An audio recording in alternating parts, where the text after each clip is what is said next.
During the BMW Group press conference, we heard about fuel cell technology. And I have here with me the Vice President and Project Lead of BMW's hydrogen program, Jürgen Gullner. Hi. Hi, nice to meet you.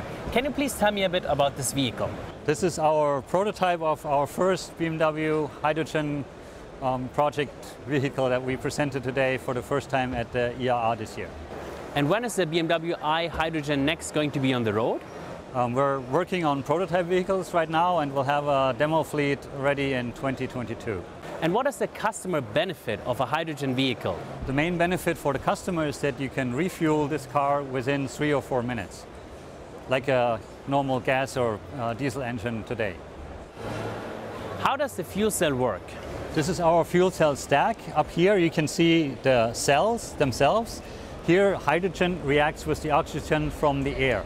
The hydrogen comes in through this hole here.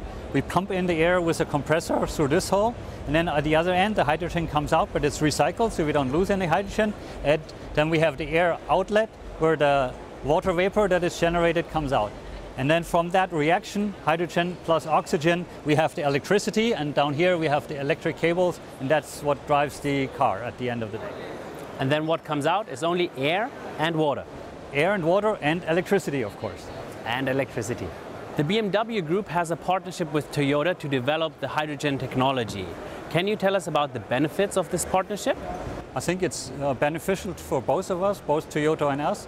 We share the knowledge, we share the development cost, of course, and working together means there's more brains working on it, so we get better quality, we probably get better cost at the end of the day, and we have more expertise, more experts working on this. So we benefit both. That is smart. Thank you very much, Jürgen, for telling us a little bit about the BMW i Hydrogen Next. And if you want to have more updates from the BMW Group here at the Frankfurt International Motor Show, check out our other channels.